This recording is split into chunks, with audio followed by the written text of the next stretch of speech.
चलिए, आप सबको नमस्कार। होप सो आप सब बहुत अच्छे हैं, बहुत शानदार हैं। आप सबका वेलकम है बीपीएससी वाला में। एक छोटी सी इंफॉर्मेशन रहती है, बच्चे को अक्सर इस चीज पर डाउट रहता है कि सर हमें क्या करना है और क्या नहीं करना है जब हम एग्जाम देने के लिए जाएं।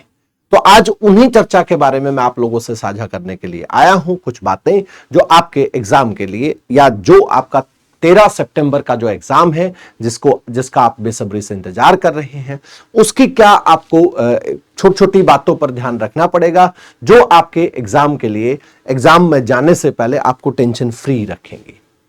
सबसे पहले मैं बात करूंगा कि आपको टाइम के बारे में ध्यान रखना पड़ेगा। आपको पता है कि आपका सेंटर कहां आया है, आपको पता है आपका जो है कौन सा सिटी है आपका।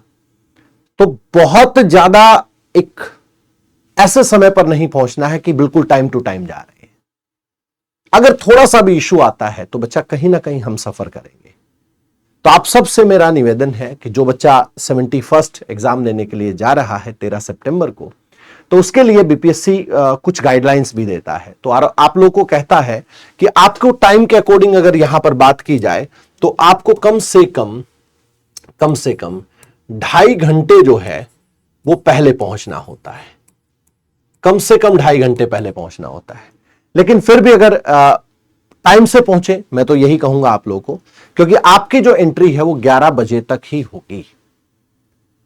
आपको वहां जाकर के रिक्वेस्ट करना पड़े, इससे अच्छा है आप लोग टाइम से पहुंचे। कोशिश करें कि आप वहां जहां आपका सेंटर है, जहां से भी आप अभी जो आपको मैसेज मिला है वहां पर आप एग्जैक्ट टाइम से पहुंचे, क्योंकि बच्चा टाइम सबसे बड़ा इशू है। कहा जाता है ना कि या तो टाइम पास कर लो या टाइम को पास कर लो। तो आपको ऐसी परिस्थिति के अंदर टाइम को पास करना पड़ेगा, यानी एक एक सेकंड के अंदर अपने टाइम को यूटिलाइज करना पड़ेगा और आपको एग्जाम सेंटर पर एग्जैक्ट टाइम से पहुंचना पड़ेगा। तो ये सबसे इंपॉर्टेंट बातों में से सबसे पहले प्रायोरिटी पर मैंने इसलिए आप लोग के सामने डिस्कशन किया है, क्योंकि अगर मान लीजिए टाइम पर पहुंचे ही नहीं तो बाकी चीजों का तो करेंगे ही क्या हम लोग। तो इस चीज का होप सो आप लोग बिल्कुल ध्यान रखेंगे। दूसरा, मैं आप लोगों से बात करूंगा कि जो आपको एडमिट कार्ड मिला होगा, उस एडमिट कार्ड के अंदर आप अपनी पूरी इंफॉर्मेशन जांच लें। आपके नाम से लेकर, आपके डेट ऑफ बर्थ से लेकर, आपके पूरा एग्जाम सेंटर से लेकर क्या क्लियर है या नहीं है सब कुछ।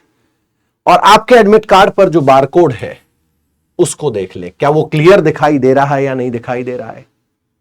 आपके एडमिट कार्ड पर कोई इश्यू तो नहीं है, क्योंकि बच्चा ये कहा जाता है ना कि युद्ध जाने से पहले अपने आप को तैयारी तो बेहतर कर ले। और ये एक बच्चे के जीवन का युद्ध इससे कम थोड़ी है।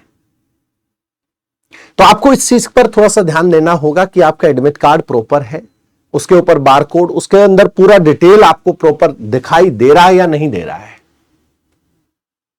क्योंकि वहां जाकर के आपको मना किया जाए, आपको यह कहा जाए कि आप एलिजिबल नहीं है, तो उससे अच्छा यह है कि हम पहले उसको अच्छे से बेहतर तरीके से जांच लें।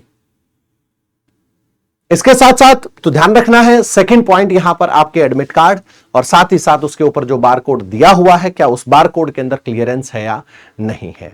इसके बाद एक फोर्थ इंफॉर्मेशन है कि आपके पास जो एडमिट कार्ड है आपका, उस एडमिट कार्ड को आप वैसे तो कैसे भी निकलवा सकते हो। आप ब्लैक एंड व्हाइट में निकलवा सकते हो, आप कलर में निकलवा सकते हो, लेकिन मेरा पर्सनल एक थिंकिंग ये है और मैं पर्सनल सजेस्ट भी करूंगा आप लोगों को कि आप कलर्ड प्रिंट आउट लेकर के जाएं। जो प्रिंट आउट होगा एडमिट कार्ड का, वो प्रिंट आउट आप कलर्ड लेकर के जाएं बच्चा, ठीक है, कलर्ड लेकर के जाएं। आप लेकर जा सकते हैं ब्लैक एंड व्हाइट भी, लेकिन कलर्ड को प्रीफरेंस ज्यादा दें, इसको प्रीफर ज्यादा करें। और आप अपने जो प्रिंट आउट होगा आपके एडमिट कार्ड का, उसको A4 साइज में ही निकलवा कर लेकर जाएं। यहां पेज बचाने की आवश्यकता नहीं है, ठीक है। A4 साइज में ही इसको लेकर के जाएं और प्रॉपर रूटीन से, प्रॉपर तरीके से इसको निकलवाएं। मैंने कहा कि कलर्ड निकलवा लेंगे तो बेहतर रहेगा हम सबके लिए। इसके साथ साथ अगर मैं उसके बाद छोटी छोटी बातें आती हैं कि सर क्या वाटर बोतल लेकर जा सकते हैं। जी हां, बिल्कुल लेकर जा सकते हैं, लेकिन उसके कंडीशन है कि वो ट्रांसपेरेंट होनी चाहिए। क्या सर हम पेन यूज कर सकते हैं? बिल्कुल, कोई भी पेन यूज करो आप, लेकिन कोई भी का मतलब यहां केवल ब्लैक और ब्लू ही है, हमारे पास और ऑप्शन ही नहीं है। ये नहीं है कि आप रेड पेन लेकर के पहुंच गए, ये नहीं है कि आप ब्लैक पेन लेकर, जो ग्रीन पेन लेकर के पहुंच गए, वो तो लेजिबल ही नहीं है अभी लोग।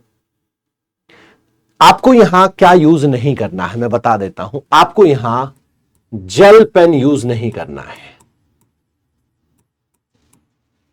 आप बॉल पॉइंट पेन यूज करेंगे। और जो पेन लेकर के जा रहे हैं, चाहे आप ब्लैक लेकर के जा रहे हैं तो 2 लेकर के जाएं, ब्लू लेकर के जा रहे हैं तो 2 लेकर के जाएं। ये छोटी छोटी बातें हैं बच्चा, जो एग्जाम में आपका टाइम बचाएंगे। क्योंकि हमें क्या करना है, अभी हम लोग एग्जाम सेंटर तक पहुंचे थे, फिर हम लोग एडमिट कार्ड लेकर के पहुंचे, फिर हम लोगों ने देखा कि एग्जाम में बैठ गए। तो ये पेन तो तब काम आएगा ना, तब एग्जाम में बैठ जाएंगे। आप वॉशरूम वगैरह पहले ही जाकर के बैठे, ताकि अगले 2 घंटे तक आपका फुल कंसंट्रेट हो सिर्फ आपके एग्जाम में। बच्चा 120 मिनट है और 150 क्वेश्चन है। अब आप अंदाजा लगा सकते हो कि उस 150 क्वेश्चन में से आप जो है वो कितना फोकस कर पाएंगे अपने आप को,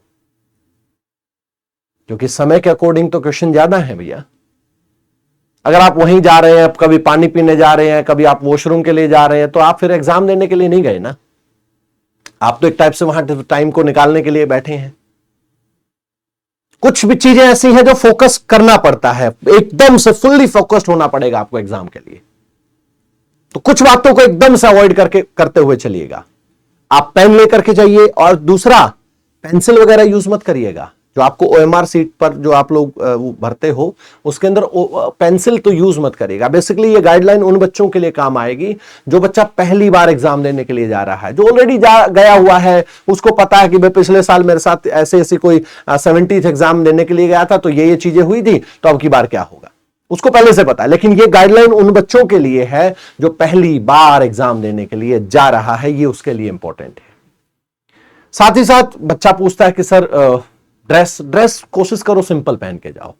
एकदम से आपका जो ड्रेस होना चाहिए वो सिंपल होना चाहिए। बेल्ट हो गया, शूज हो गया, कोई मेटल की कोई सब्सटेंस हो गया, उसको अवॉइड कर दो, हटा दो उसको। मतलब कोशिश करना एकदम से सिंपल होकर के जाना। मतलब कोई भी चीज अपने साथ ऐसी ना रखो जो आपका टाइम वेस्ट करे, एंट्री करने के दौरान और बाहर निकलने के दौरान। ठीक है बच्चा, हमारा पहनावा हमारे बारे में तो दुनिया देखेगी, है ना। अभी सिर्फ फोकस किस पर होना चाहिए, एग्जाम पर होना चाहिए। तो इन बातों का, छोटी छोटी बातें हैं, जैसे बोतल का मैंने बताया, जैसे मैंने आपको पेन का बताया। जेल पेन यूज नहीं करना है, याद रखिएगा। इसके बाद छोटी छोटी बातें और आती हैं बच्चा। क्या सर फोटोज लेकर के जाने हैं? जी हां, आपको फोटोज लेकर के जाने हैं, और फोटोज लेकर के जाने हैं। आपको पासपोर्ट साइज फोटो लेकर के जाना है। आपको पासपोर्ट साइज फोटो 2 लेकर के जाने, और वही पासपोर्ट साइज फोटो होना चाहिए जब आपने फॉर्म फिल किया था वहां लगाया हुआ था। उसी पासपोर्ट साइज फोटो को आप लोग लेकर के जाएंगे। ठीक है। दूसरी बात बच्चा, आपके जैसे आईडी है, आधार कार्ड है, आपका पैन कार्ड है, आपका डीएल है, आपका वोटर आईडी है, वहां पर आपकी आईडी चेक की जाती है एंट्री के दौरान। तो उस एंट्री के दौरान आप अपनी आईडी को ओरिजिनल ही लेकर के जाएं, और पर्सनली सजेस्ट मैं ये करूंगा कि 2 लेकर के जाएं। हो सकता है एक आईडी के अंदर कहीं नाम हो सकता है, एक आईडी के अंदर कहीं डेट ऑफ बर्थ हो सकता है, एक आईडी के अंदर कोई इशू हो। हम तो नहीं आ सकते ना उस एक फाइनल स्टेज पर पहुंचने के बाद तो वापस नहीं आ सकते ना हम और आप। तो हमें इन चीजों पर थोड़ा सा फोकस्ड होकर के काम करना पड़ेगा। फोटोकॉपी नहीं होगी, ये एकदम से अवॉइड कर देना। आपको यहां पर आधार कार्ड हो, डीएल हो, आपका वोटर आईडी हो, आपका पैन कार्ड हो, कुछ भी हो, कोशिश ये करो कि 2 कम से कम ले जाएं। और इनमें से भी जो प्रायोरिटी रखो वो आधार कार्ड की रखो, वोटर आईडी की रखो, डीएल की रखो। पासपोर्ट साइज फोटो जाएगा, 2 पासपोर्ट साइज फोटो होंगे जो आप लोगों ने फिल किया था एग्जाम में, जो आप लोगों ने जब फॉर्म फिल किया था तब ऐसे वो पासपोर्ट साइज ही फोटो लगेंगे, वही आपको लेकर के जाना है। तो आपको मैंने इस वीडियो के अंदर यह बताया कि क्या आपको करना है और क्या आपको नहीं करना है।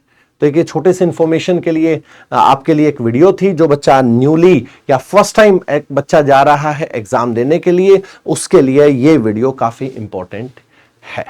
तो होप सो आपको ये सारी बातें क्लियर भी होंगी और आप एकदम से बिल्कुल चिंता मुक्त होकर के एग्जाम के लिए जाएंगे। तो चलिए, आप सबको बहुत बहुत शुभकामनाएं हैं, बहुत बहुत बेस्ट विशेस हैं आपको आपके एग्जाम के लिए, आपको आपके पार्ट के लिए, जिसके लिए आप लोग अभी अपने इतने दिन से मेहनत कर रहे हैं। Thank you so much. जय हिंद, जय भारत।